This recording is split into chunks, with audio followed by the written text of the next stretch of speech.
cockless cows.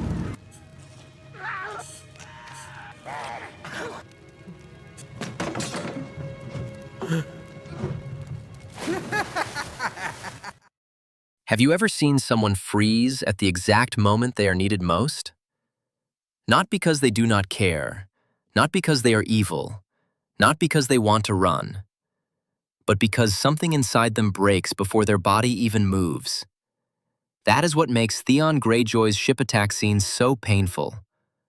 On the outside, it looks simple. His sister is screaming for help. His enemy is right there.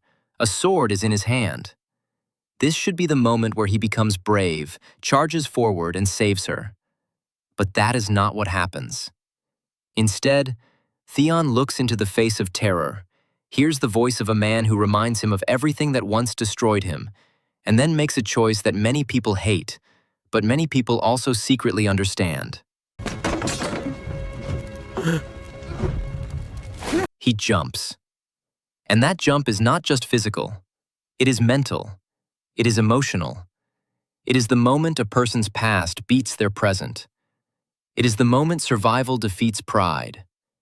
It is the moment trauma proves that even when a body is free, a mind can still be trapped. This is not just a scene about cowardice. This is a scene about what fear does to a human being when fear has lived inside them for too long. Tonight, we are breaking down the psychological collapse of Theon Greyjoy during the ship attack scene in Game of Thrones Season 7, Episode 2, and why that one jump into the dark ocean tells us something very real about pain, shame, survival, and the human mind. The scene begins with danger already hanging in the air. It is night. The sea is dark. The mood is uneasy. This is not the kind of darkness that feels calm. It feels like a warning. The ships are moving through open water, but emotionally it already feels like a trap. There is no comfort here, no safety, no peace. Yara Greyjoy is with Ilaria and the Sand Snakes. There is energy on the ship, but under that energy there is risk. The world of Game of Thrones teaches us again and again that danger often arrives when people think they still have time, and that is exactly what happens here. Then chaos explodes. Euron Greyjoy attacks like a storm in human form. The fight is loud, sudden, and brutal. Fire, steel, shouting, crashing wood, and confused movement fill the screen. The darkness makes everything feel worse. In daylight, battle can still feel terrible, but in darkness, fear grows faster. You do not fully see where death is coming from. You do not know who is still alive. You do not know what is behind you. In scenes like this, the mind starts breaking before the body does, and that matters for Theon. Because Theon is not entering this moment as a normal fighter. He is entering it already damaged. To understand this scene, we need to understand one simple truth. Fear is not always about what is happening now. Sometimes fear is about what happened before. Sometimes the body reacts to an old wound as if it is still happening. Sometimes the mind sees the present, but the nervous system hears the past. That is Theon. When the attack begins, he does not only see Euron's men, he feels threat in a deeper way. For other people on that ship, this is a battle. For Theon, it becomes something else. It becomes a test of identity, trauma, and survival all at once. And this is why the scene feels so heavy. On paper, Theon should be able to act. He is not weak. He knows battle. He has fought before. He has killed before. He has survived terrible things before. He has even started trying to rebuild himself after everything Ramsay Bolton did to him. But surviving pain and healing from pain are not the same thing. That is where many people misunderstand him. A person can escape a prison and still carry the prison inside them. A person can look stronger and still break in one terrible second. A person can truly want to be brave and still fail when trauma hits the exact pressure point that shuts their whole system down. That is what the ship attack reveals. Theon's body is present, but his confidence is fragile. His mind is active, but not stable. He has not fully rebuilt the part of himself that believes he can protect others when horror returns. He wants to be more than his past. He wants to be a brother. He wants to be a fighter.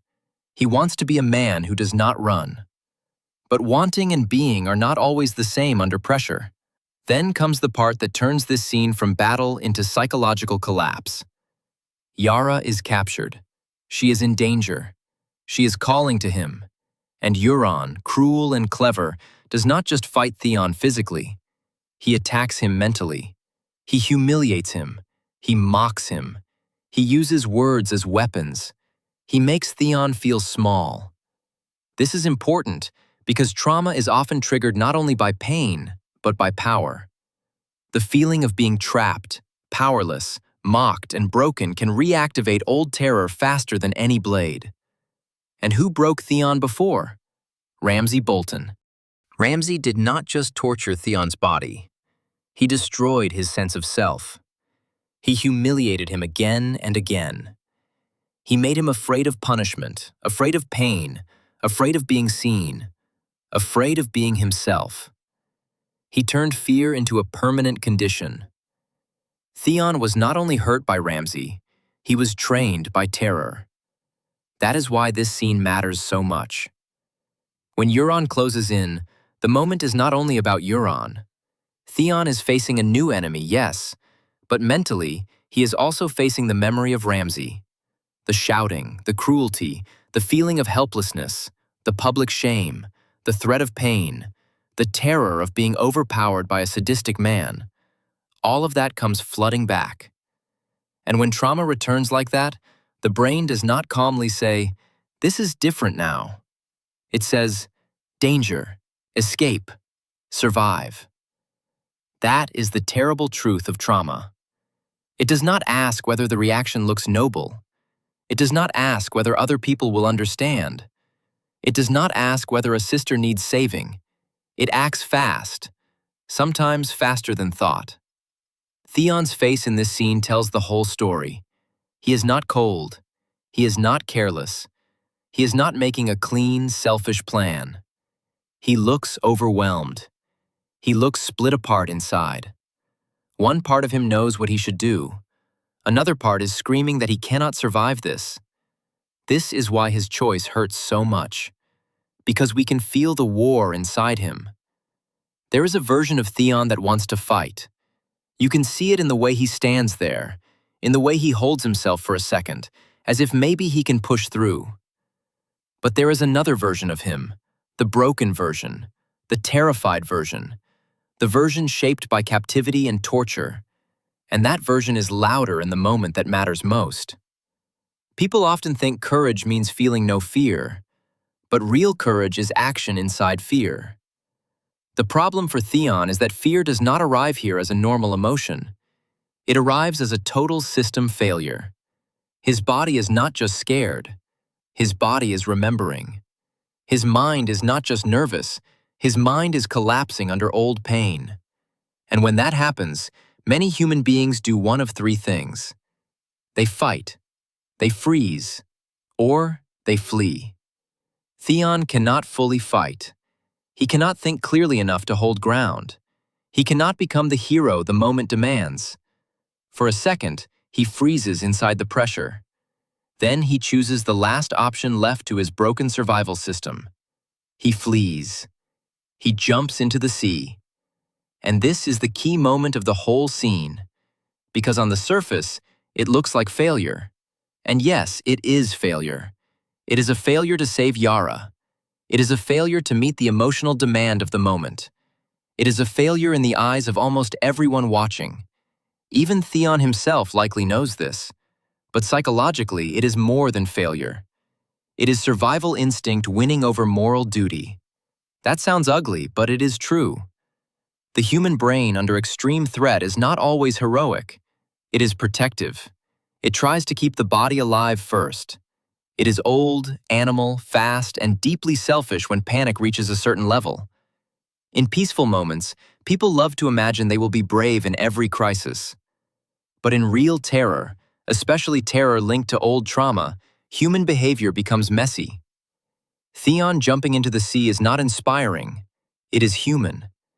And that is exactly why it is so powerful. Because the scene forces us to ask a hard question. What happens when a person truly wants to be brave, but their nervous system chooses survival before their values can act. The answer is heartbreaking. They live with shame. And shame is one of the biggest forces in Theon's story. Theon's whole life is tied to shame. He was raised between two identities, never fully Stark, never fully Greyjoy. He spent years trying to prove himself. He made terrible choices trying to become someone important. He betrayed people. He lost himself. Then Ramsay shattered what was left of his pride. After that, even when he escaped, he was still carrying shame like a chain. So this jump into the sea is not only about fear. It is also about the return of that shame. Because the moment he jumps, he is not just escaping danger.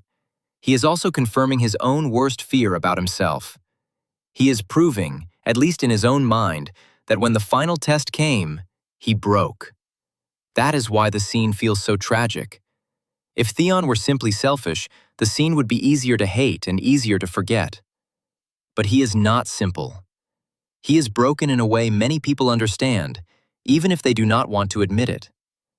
Many people know what it feels like to fail in the exact moment they wanted to be strong. Many people know what it feels like to leave a room and later think, why didn't I speak? Why didn't I stand up for myself? Why didn't I protect someone? Why did fear win?